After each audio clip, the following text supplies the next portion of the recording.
आज का बजट सिर्फ 58 मिनट में कंक्लूड हो गया था, लेकिन इस 58 मिनट में भी ऐसी बहुत सारी बातें हैं जो कि कई सेक्टर्स के लिए पॉजिटिव हैं और इससे आपको एक जनरल आइडिया मिलेगा कि आपको कौन से सेक्टर्स में इन्वेस्टमेंट करनी है। और इसके साथ इस वीडियो में हम समझेंगे कि इस बजट से आम आदमी को क्या बेनिफिट मिलने वाला है। तो चलिए सबसे पहले कैपेक्स की बात करते हैं। तो हमने बजट एक्सपेक्टेशन के ऊपर जो वीडियो बनाई थी ना, उसमें हमने आपको बताया था कि ये लगभग 10% बढ़ सकता है।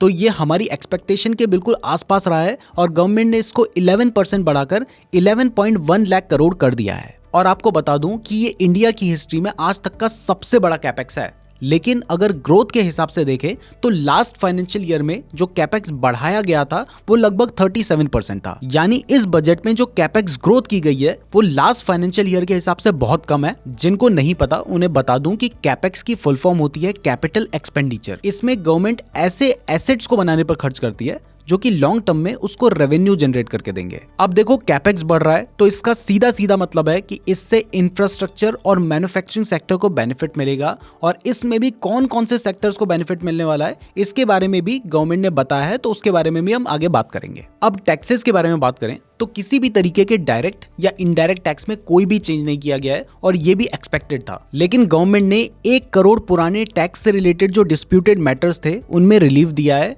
जिसमें 1962 से लेकर फाइनेंशियल ईयर 2010 तक 25,000 रुपीज तक की वैल्यू के जो टैक्स केसेस थे ना, उनको गवर्नमेंट वापस लेगी। और इसके साथ ही फाइनेंशियल ईयर 2011 से लेकर फाइनेंशियल ईयर 2014 तक 10,000 अमाउंट तक की वैल्यू के जो केसेस हैं उनको भी गवर्नमेंट वापस लेगी। तो अगर आपका कोई ऐसा मैटर चल रहा था या आपके किसी रिलेटिव का कोई ऐसा मैटर चल रहा था तो उन्हें बता दीजिएगा कि इस बजट में उनके लिए खुशखबरी है। अब टैक्सेस की बात चली रही है तो गवर्नमेंट ने बताया है कि जो जीएसटी कलेक्शन है ना, वो इस फाइनेंशियल ईयर में डबल होकर 1.66 लाख करोड़ हो चुका है, जिसके लिए गवर्नमेंट ने टैक्स पेयर्स को धन्यवाद भी कहा है। इसके अलावा गवर्नमेंट ने स्टार्टअप के जो टैक्स बेनिफिट्स थे उनको भी 2025 तक के लिए एक्सटेंड कर दिया है। साथ ही sovereign wealth funds and pension funds की जो इन्वेस्टमेंट है उसको भी अगले 1 साल के लिए टैक्स फ्री कर दिया गया है। अब रिन्यूएबल एनर्जी सेक्टर की बात करें तो आपको याद होगा कि रिसेंटली गवर्नमेंट ने एक सूर्योदय योजना को लॉन्च किया था, जिसमें 1 करोड़ परिवारों के घर में सोलर पैनल्स लगाए जाने हैं। तो गवर्नमेंट ने बताया है कि इस स्कीम के थ्रू 1 करोड़ परिवारों को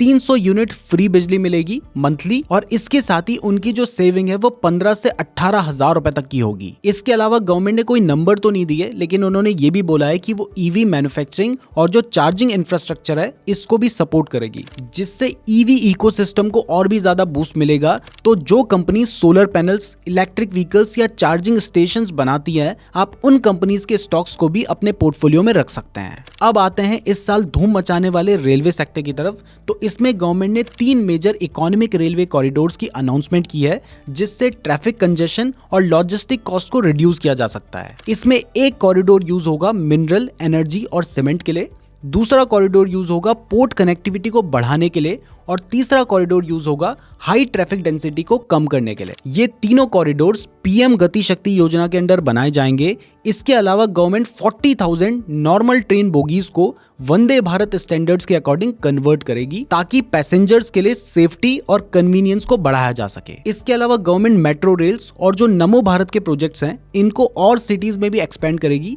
इवन मैं जिस सिटी में रहता हूँ देहरादून, वहां पर भी मेट्रो से रिलेटेड काम शुरू होने जा रहा है। तो आप रेलवे कंस्ट्रक्शन और फाइनेंसिंग वाले स्टॉक्स को भी अपनी वॉच लिस्ट में रख सकते हैं। वैसे अभी तक आपने जितना बजट को समझा है, इस बजट को समझने के बाद आपको क्या लगता है कि इस बार के इलेक्शंस में कौन सी गवर्नमेंट जीतने वाली है, या हमें कमेंट करके जरूर बताइएगा। और अब हम बात करते हैं कॉमन मैन से रिलेटेड एक स्कीम के बारे में। तो जो आयुष्मान भारत योजना है, इसको गवर्नमेंट ने सभी आशा वर्कर्स और आंगनबाड़ी वर्कर्स के लिए एक्सटेंड कर दिया है, जिसमें उनको 5 लाख तक के हेल्थ इंश्योरेंस बेनिफिट्स मिलेंगे। खैर आपको बता दूं कि आज के टाइम पर 5 लाख रुपए तक का जो हेल्थ इंश्योरेंस है ना, वो सफिशिएंट नहीं है। अगर आपको कोई बड़ी बीमारी हो गई तो उसमें बहुत ज्यादा खर्च हो जाता है। तो ऐसे में आपके पास अपना एक पर्सनल हेल्थ इंश्योरेंस होना चाहिए। अदरवाइज एक बीमारी की वजह से लोग लोन तक में चले जाते हैं। तो अगर आप अपना हेल्थ इंश्योरेंस करवाना चाहते हैं तो इस वीडियो के डिस्क्रिप्शन में मैंने आपको पॉलिसी बाजार का अफिलिएट लिंक दिया है।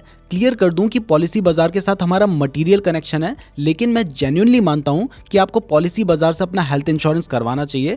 तो एक बार डिस्क्रिप्शन जरूर चेक कर लीजिएगा, क्योंकि हमारे लिंक का यूज करने पर आपको कोई भी एक्स्ट्रा चार्जेस पे करने नहीं होंगे। अब अगर बैंकिंग सेक्टर की बात करें तो गवर्नमेंट ने बैंक्स प्राइवेटाइजेशन और क्रिप्टो रेगुलेशन के ऊपर कोई बात नहीं की है। लेकिन अगर फिस्कल डेफिसिट की बात करें तो खैर जिन्हें पता नहीं है उन्हें बता दूं कि फिस्कल डेफिसिट का मतलब होता है कि गवर्नमेंट के पास जो पैसा आ रहा है उससे गवर्नमेंट कितना ज्यादा पैसा खर्च कर रही है। यानी अगर गवर्नमेंट के पास 100 रुपए आ रहे हैं और गवर्नमेंट 105 रुपए खर्च कर रही है, तो ये जो एक्स्ट्रा 5 रुपए है ना, ये फिस्कल डेफिसिट है, क्योंकि ये गवर्नमेंट के पास लोन लेकर आएगा। तो इस साल गवर्नमेंट ने जो उनका एस्टिमेटेड टारगेट था 5.9% का, उसको ओवर अचीव किया है और अब फिस्कल डेफिसिट 5.8% है। वहीं अगर फाइनेंशियल ईयर 25 के टारगेट की बात करें तो गवर्नमेंट ने अपने एस्टिमेटेड टारगेट 5.3% को इंप्रूव करके 5.1% किया है। बट अगर लॉन्ग टर्म में देखें तो अभी भी गवर्नमेंट अपने पुराने गोल पर कायम है, जो कि फाइनेंशियल ईयर 2026 तक 4.5% है। अब आप सोच रहे होंगे कि ये फिस्कल डेफिसिट कम होने से बैंकिंग सेक्टर को क्या फायदा है।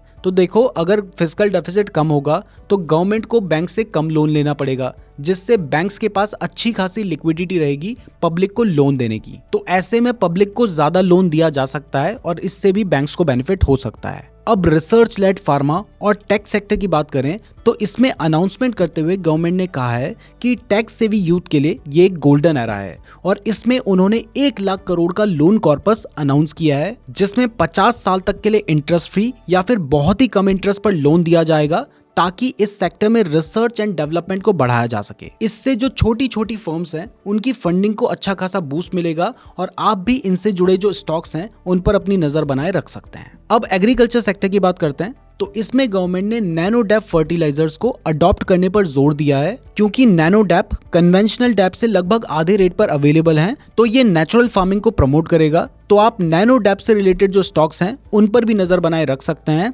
इसके साथ ही गवर्नमेंट ने डेयरी सेक्टर के बारे में भी कहा है कि इंडिया वर्ल्ड का लार्जेस्ट मिल्क प्रोड्यूसर है, लेकिन मिल्क प्रोडक्टिविटी में इंडिया अभी काफी पीछे है। तो इसमें भी गवर्नमेंट ने डेयरी फार्मर्स को सपोर्ट करने के लिए प्रोग्राम लाने की बात कही है। अब टूरिज्म सेक्टर की बात करें तो गवर्नमेंट ने अनाउंस किया है कि टूरिज्म डेवलपमेंट के लिए स्टेट्स को 50 साल तक के लिए 75,000 करोड़ का इंटरेस्ट फ्री लोन दिया जाएगा। स्पेशली गवर्नमेंट लक्षद्वीप आइलैंड के टूरिज्म इंफ्रास्ट्रक्चर को डेवलप करने में काम करेगी। तो होटल्स और ऑनलाइन बुकिंग जैसे टूरिज्म से रिलेटेड जितने भी स्टॉक्स हैं आप उन पर भी नजर बनाए रख सकते हैं। अब कोल सेक्टर की बात करें तो गवर्नमेंट ने कोकिंग कोल के इंपोर्ट को कम करने के लिए कोल गैसिफिकेशन और लिक्विफिकेशन में 2030 तक 100 मैट्रिक टन का टारगेट रखा है। ऐसा इसलिए है क्योंकि जो स्टील इंडस्ट्री है ना, वो कोकिंग कोल का यूज करती है, जो कि बहुत एक्सपेंसिव है। तो इसकी जगह पर अगर सिन गैस का यूज किया जाएगा, जो कि कोल गैसिफिकेशन प्लांट से मिलती है, तो वो काफी सस्ता पड़ेगा। इवन अभी जनवरी में गवर्नमेंट ने 8,500 करोड़ के कोल गैसिफिकेशन स्कीम को अप्रूवल दिया था। तो जो भी कंपनीज कोल गैसिफिकेशन के ऊपर काम कर रही हैं, आप उन पर भी अपनी नजर बनाए रख सकते हैं। तो देखो, अगर ओवरऑल बात करें तो ये जो बजट था ये काफी बैलेंस बजट था। गवर्नमेंट ने एक बैलेंस्ड अप्रोच लेते हुए कोई भी मेजर चेंजेस नहीं किए हैं। मार्केट भी बजट के बाद स्टेबल लग रहे हैं। तो वैसे तो ये एक इंटरिम बजट था और इस साल के इलेक्शन के बाद ही हमें फुल फ्लैज बजट देखने को मिलेगा, लेकिन इससे हमें गवर्नमेंट की इंटेंशन समझ आई है।